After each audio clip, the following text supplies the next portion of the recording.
So welcome back everybody. We're continuing with go-to-market strategies, and this time we're going to talk about customer access and distribution. So the fourth P, place, distribution. So let me just run through how we're going to address place as we go through. There's really just going to be two key themes. The first theme is how do channels of distribution develop the structure that they do? So who is doing what? Who's getting the product to the end consumer? And then secondly, how do channels get coordinated, because channels of distribution are often places full of conflict. So for example, I'm Procter & Gamble. I'd love it if all Walmart did was only sell Tide, but of course Walmart wants to have a lot of variety on the shelf. Why is that? Because not everyone wants to buy Tide. People want choice, and so oftentimes in a channel of distribution there is inherent conflict. So we're going to look at the structure of channels and also how channels get coordinated. So let me begin with some interesting things, I think, about distribution or place. We call place sometimes the final frontier, the final P. Oftentimes people don't think about distribution as a way to innovate, but I think they really should, and here's some reasons why. So distribution can really be an important source of sustainable competitive advantage. So think about the kind of advantage that a company like Apple has developed through the fact that it owns its own stores and it owns the experience with the customer. Secondly, distribution can provide increasing returns to scale. What do I mean by that? If I'm a large brand like Coca-Cola and I'm distributed by every single outlet in the state of Pennsylvania, I may get a disproportionate return to market share just because I'm everywhere. And then the third thing to think about is distribution decisions can be sort of long-lived and difficult ones. If you build physical distribution, it's going to cost you some money to do so, so you need to really be sure about the return that you're going to get. Now, as I said earlier, I think distribution is often overlooked, but also it's a place where there can be tremendous value unlocked in terms of new business ideas, new services, and new products coming into play. So think about the way that you can change the nature of the distribution channel by taking a hard good and turning it into a soft good. Let me give you an example of that. So when money is money and only cash, there are certain things you can do with it, but when money becomes credit or when money becomes available on your mobile phone, that really frees up the way people can transact. If you think about a movie, when a movie can only be watched in a theater, that's very different than being able to stream a movie onto your mobile phone. So anytime a good is a hard good and can be changed into a soft good through an innovation in distribution, that can really change the nature of markets. Even what we're doing now through our Coursera class is kind of an example of this. Normally, the Coursera course, or the marketing course that Barbara and Pete and I teach together, would be taught in a physical facility at the Wharton School to a limited audience in a particular time. Now, of course, it can be taught to a much broader audience, and we're really happy about that. And also, it can be taught at any time. You guys can be watching these videos as many times as you like. So the first thing we're going to do in customer access and distribution is think about the structure of the channel and who the key players are.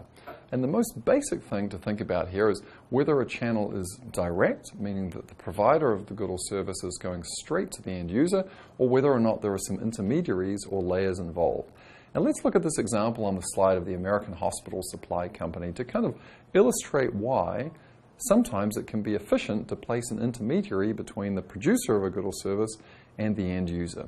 So let's imagine we have a market with 3 manufacturers on the left-hand side, the 3 squares, and 3 consumers indicated by the 3 circles. Now, if every manufacturer had to sell individually to every consumer, that would be a possibility of 3 by 3 or 9 different combinations of buying and selling or transacting occurring, as Barbara spoke about in the very first sessions.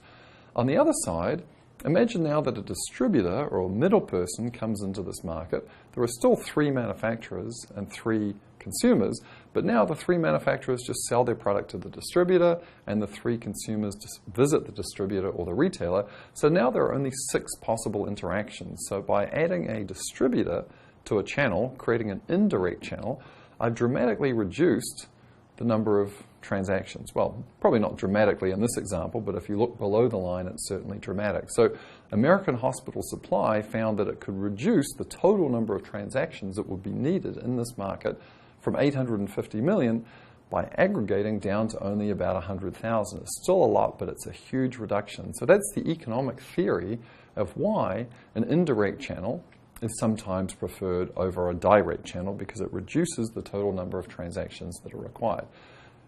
So again, there are some efficiency advantages of having an indirect channel over a direct channel. However, there are other advantages of going direct. What might some of those reasons be? Well, if I go direct to the end customer, I might create a special kind of barrier to entry for others in that market.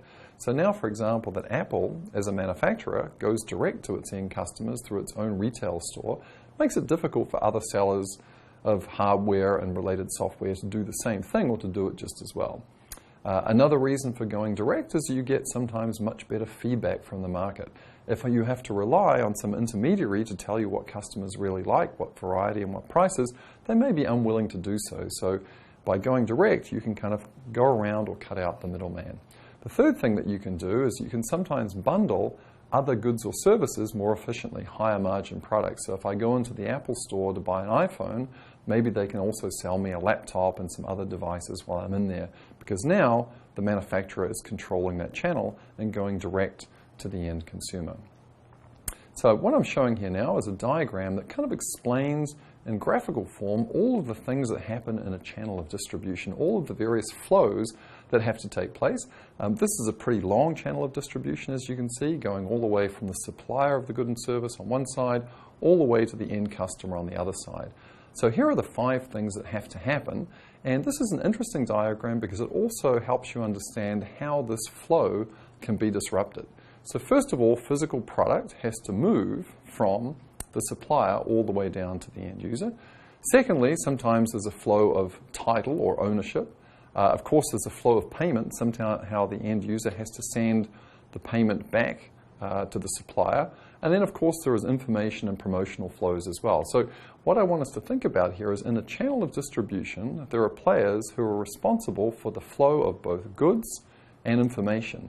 So as you look at this chart, I'd encourage you in your own time to think about how the channel of distribution could be disrupted in a way that's very, very innovative that might lead to a new business. So let's look at the one on the top, which is the physical flow of goods and services, and let's relate that back to our course case, Quidsy.com.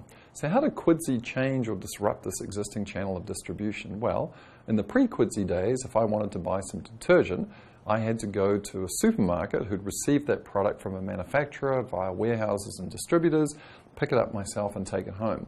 What Quidsy did is innovating on the delivery to end customers by sending that product via Federal Express or UPS directly to my home.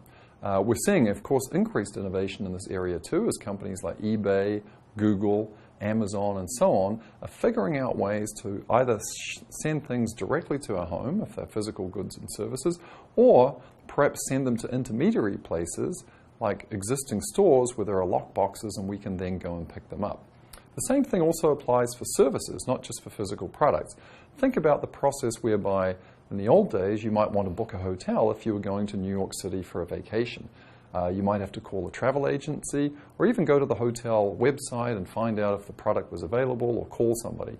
Now, of course, that's been disrupted by apps such as Hotel Tonight. You can just go onto an app, you can see all of the hotels in New York City where you can stay for one night at whatever the rate is for a single night, and you can just book directly on your mobile phone. So again, this is a very, very interesting chart because I'm sure as you go through, you can think of ways that this system can be disrupted, either for information or for physical goods or for title and so on. One other example I think is an old one, but very, very instructive. If you go back to what Michael Dell did way back in the 1990s, he realized that there was a physical flow of computers where the manufacturers like Hewlett-Packard and IBM and so on sold into distributors, and the product eventually ended up on the shelf in computer stores where Chris, my friend, and I would go shopping. And we would talk to a salesperson, Amy, who would tell us what we needed and so on. So a very long, complicated channel involving people handling inventory and everything else. At a certain point, Michael Dell realized, well, people know enough about computers now to order them directly on their own. They can call 1-800-DELL, we can make it and customize it and ship it directly. So I can't really stress enough that distribution is a tremendous source of advantage, of new business ideas, and also of leverage. I'll just give one more example, just so you can think about this in simple terms. To complement the previous chart, think about distribution channels as providing flows for physical things and for information things. So what do I mean by this? So the distribution channel might be required to establish an assortment. might be required to deliver things, to do installation and repair. Those are all physical things that need to be done. The distribution channel also needs to provide information, so understand what customers want, generate leads, procure market feedback, and so forth. So almost everything that's done in a distribution channel is some combination of a physical flow and also an information flow. So now what I'd like to do is to share with you a very useful tool or a very useful framework for understanding how a distribution channel actually functions in terms of the activities that need to be done.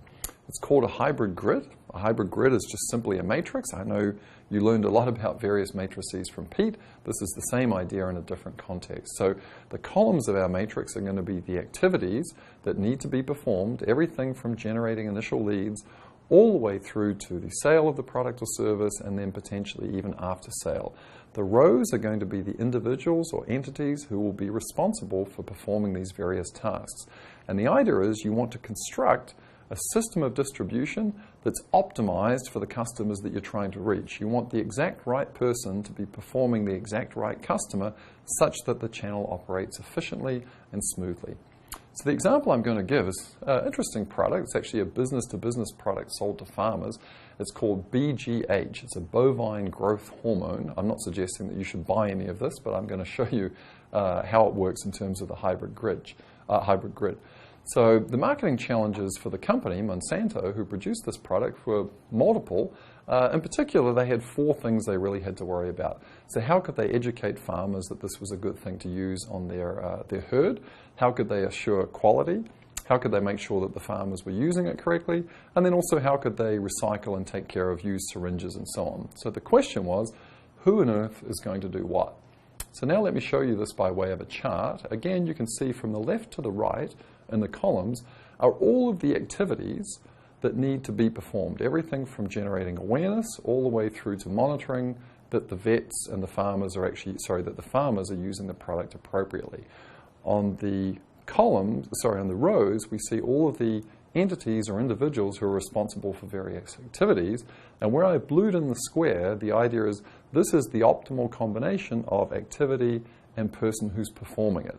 And the way you figure out the optimal combination is to figure out 2 things. First of all, who's best at doing this from a customer point of view? And secondly, who is going to get the compensation or the rewards for doing so? So if we start, for example, with generating awareness and interest, that is a task that was going to fall to the agency, outbound telemarketing, and also Monsanto salespeople. That's not something that local vets are probably going to be motivated to do unless they're going to be somehow compensated for doing that. So the idea is it's the person or entity that's best at doing it, and also the person or entity who is going to receive the benefit from actually undertaking the effort to engage in that activity. So again, if you wanted to apply this, I would encourage you to take your existing business or business idea, if you're an entrepreneur, and try to figure out what needs to be done, activities, and then who should actually be doing these activities from the point of view of optimizing the design of the channel.